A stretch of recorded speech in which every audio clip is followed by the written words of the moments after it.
નમસ્કાર વિદ્યાર્થી મિત્રો, ફરી વખત આજે આપણે ચાલુ કરવા જઈ રહ્યા છીએ સ્પોકન ઇંગ્લિશની બેઝિક શરૂઆત. તો હવે જે શરૂઆત કરવા જઈ રહી છે તે આપની આતુરતાનો અંત આવી રહ્યો છે અથવા તો આવવાનો છે. શા માટે? તો કે હવે તમારું અંગ્રેજીનું સપનું પૂર્ણ કરો. ક્યાં? તો કે ઘરે બેઠા બેઠા. તે કઈ રીતે? તો કે 30 દિવસનો સ્પોકન ઇંગ્લિશ કોર્સ જે છે તે યુટ્યુબ પર ચાલુ થવા જઈ રહ્યો છે અને તેમાં વિશેષતા શું હશે? તો કે પાયાથી જ અંગ્રેજીની શરૂઆત કરવી છે તો અહીં આવી જાઓ. ક્યાં? તો કે મારી ચેનલ પર. કઈ ચેનલ છે? તો આગળ ચર્ચા કે દરરોજ રાત્રે આપણે 8 વાગ્યે યુટ્યુબ પર વિડીયો મળી જવાનો છે. કઈ જગ્યાએ? તો કે અશોક નકુમની ચેનલ પર.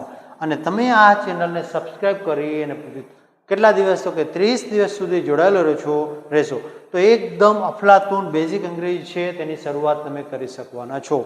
એટલો વિશ્વાસથી સાથે આપણે શરૂઆત કરીશું. તો આજની જે ચર્ચા કરવાના છીએ તે જે છે તે શેની છે? તો કે ધીસ, ધેટ, ધોઝ અને ધીઝ.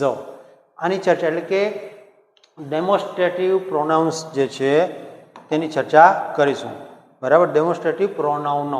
તો અહીંયા આપણે સમક્ષ શરૂઆત કરવા જઈ રહ્યા છીએ. તેમાં જોઈ શકો છો શું છે? તો કે અંગ્રેજી વ્યાકરણમાં ધીસ અને ધેટનો ઉપયોગ વસ્તુ કે વ્યક્તિનું અંતર દર્શાવવા માટે થાય છે. આપણી વસ્તુ જે છે તે નજીક છે કે દૂર છે તે નક્કી કરવાનું છે. બરાબર? તો જોઈએ દાખલા તરીકે આ પેન છે, આ નજીક છે તો આપણે માટે ધીસ વાપરીશું, પરંતુ માની લો કે આ રિમોટ જે છે આ દૂર છે તો આપણે તેના માટે ધેટ વાપરીશું. તો આ રીતે નજીક રહેલી વસ્તુ અને દૂર રહેલી વસ્તુ જે છે તેના માટે આ વપરાય છે. ચાલો, તો આની આપણે શરૂઆત કરીએ અને એકદમ બેઝિક ફંડા જે છે તેને ક્લિયર કરીએ. તો અહીંયા જુઓ છો તમે કે કઈ બાબતને ધ્યાનમાં રાખ્યું છે કે this is used for a singular અથવા તો single person or thing that is near the speaker. એટલે કે બોલનાર વ્યક્તિની નજીક વસ્તુ જે છે તેવું દર્શાવવું હોય ત્યારે શેનો ઉપયોગ થાય છે? તો કે ધીસનો ઉપયોગ થાય છે. અહીંયા કીધું કે ધીસનો ઉપયોગ ક્યારે થાય? એટલે કે એક વચન, અહીંયા કીધું ને સિંગલ પર્સન, એટલે કે એક વચનની વસ્તુ હોય, વ્યક્તિ હોય અથવા કંઈ પણ હોઈ શકે છે. પણ પૂર્વ શરત શું છે? તો કે ક્યાં હોવું જોઈએ? નજીક હોવું જોઈએ બોલનારની. બરાબર? તો આ ધેટ નહીં પણ ધેટની શું ધીસ વપરાય છે.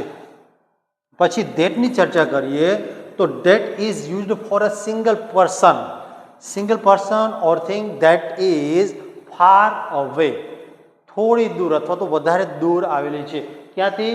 તો કે બોલનાર વ્યક્તિ એટલે કે સ્પીકરથી દૂર આવેલી હોવી જરૂરી છે. પછી ધેટનો ઉપયોગ જે છે તે એક વચન, વસ્તુ, વ્યક્તિ માટે થાય છે. પણ શરત શું છે? તો કે દૂર આવેલી હોય છે આ વસ્તુ અથવા વ્યક્તિ, તો તેના માટે આ ધેટ વપરાય છે. જોઈએ એક્ઝામ્પલ એટલે ખ્યાલ આવે આપણને કે કઈ રીતે આ વપરાય છે. આ ચિત્રના આધારે આપણને ખ્યાલ આવશે કે ક્યારે ધેટ વપરાય છે અને ક્યારે ધીસ વપરાય છે. તો જુઓ જો અહીંયા આપણી સમક્ષ આ ડાગલાભાઈ ઊભા છે, એનાથી આ બોલ જે છે તે ક્યાં છે? તો કે ડાગલાભાઈથી નજીક આવેલું છે. એરોના આધારે ખ્યાલ આવે છે કે નજીક છે. અને જે આ ઘર જે છે તે ક્યાં છે? તો કે દૂર આવેલું છે. કેમ નથી? તો કે આમ નથી. તો આ કહેશે કે દડો જે છે એટલે કે બોલ છે તેના માટે ધીસ વાપરીશું અને હાઉસ છે એના માટે ધેટ વાપરીશું. ટૂંકમાં કહીએ તો નજીક માટે ધીસ અને દૂર માટે ધેટ. અહીંયા પણ જોઈ શકીએ છીએ આ રસ્તો જે છે તેના માટે રસ્તા ઉપર ઊભા છે તો ધીસ વાપર્યું છે અને ક્ષિતિજની ચર્ચા કરીએ તો તેના માટે આપણે વાપર્યું છે ધેટ. બરાબર? ચાલો આગળ એના ઉદાહરણની ચર્ચા કરીએ તો ખ્યાલ આવશે આપણને. અહીંયા ઉદાહરણ પહેલાં હજી બીજી ચર્ચા થશે કે ભાઈ ધોઝ ક્યારે હાલ નીચે આવી ગયું છે, અહીંયા આવશે. બરાબર? ધોઝ અને ધીઝ ક્યારે વપરાય છે તે. તો અહીંયા પણ એ જ બાબત છે. નિયર એટલે કે નજીક હોય તો શું વપરાય છે? ધીઝ વપરાય છે. પૂર્વ શરત કે 2 અથવા 2 થી વધારે હોવા જોઈએ, નહીતર થશે નહીં. પછી ફાર એટલે કે દૂર, તો તેના માટે શું વપરાય છે? તો કે ધેટ વપરાય છે, ધોઝ વપરાય છે. એમાં પણ પૂર્વ શરત શું છે? તો કે 2 અથવા 2 થી વધારે વસ્તુ હોવી જોઈએ. બીજું એક્ઝામ્પલ, ધીઝ ચોકલેટ્સ અને ધીઝ આઈસ્ક્રીમ્સ. તો અહીંયા પણ આ છે તે 2 અથવા 2 થી વધારે છે અને અહીંયા જોઈ શકો છો 5 આઈસ્ક્રીમ છે. તો શું કહીશું આપણે? આના માટે ધીઝ અને આના માટે ધોઝ.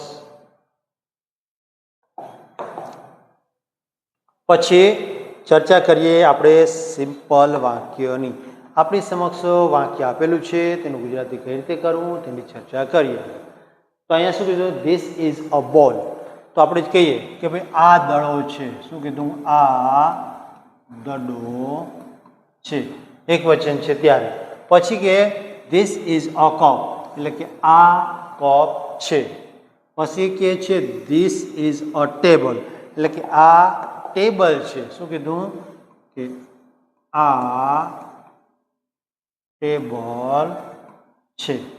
પછી ધીસ ઇઝ અ કેટ, એટલે કે આ બિલાડી છે. પછી ધીસ ઇઝ અ ફોન, આ ફોન છે. પછી કીધું ધેટ ઇઝ અ ટ્રી, એટલે કે પેલું વૃક્ષો છે. કેવું કીધું? દૂર છે આવેલું. અહીંયા ધેટ વાપર્યું છે. ધેટ ઇઝ અ બેગ, એટલે કે પેલી થેલી છે. બરાબર.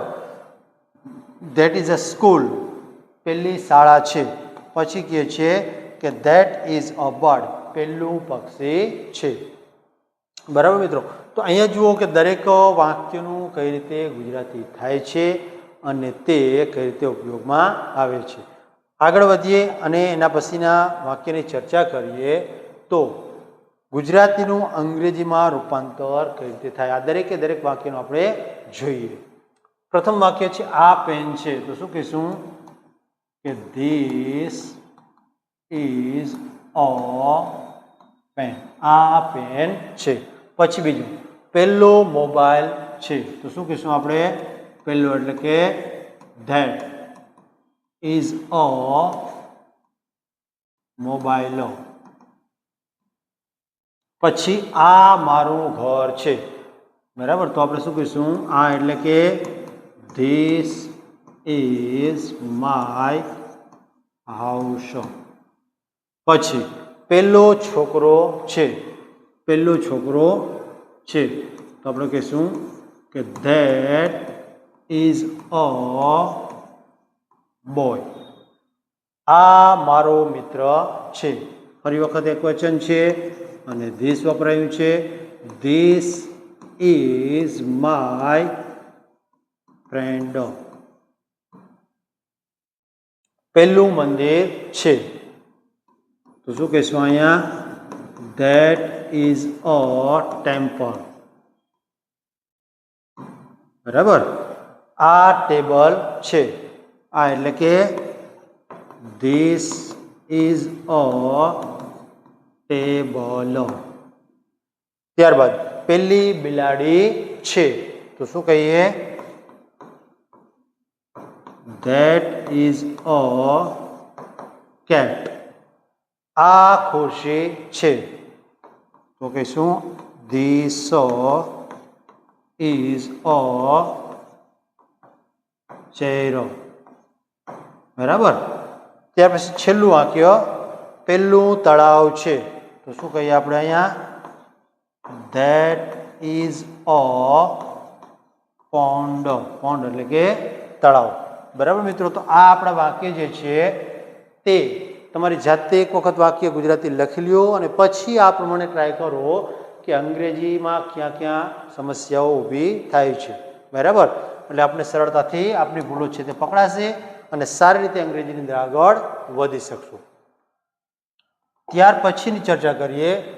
તો અહીંયા આપણને પ્લુરલ આપેલા છે, બહુવચન. પહેલા વૃક્ષો છે. તો શું કહીશું આપણે? Those are trees. પહેલા વૃક્ષો છે. પછી આ પુસ્તકો છે.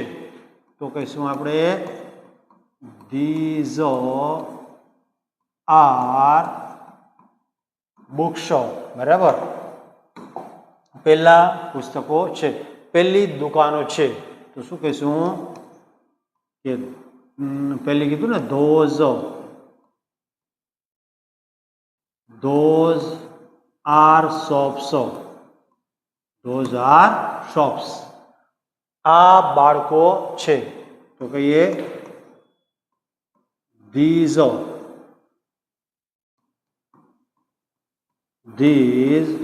are children.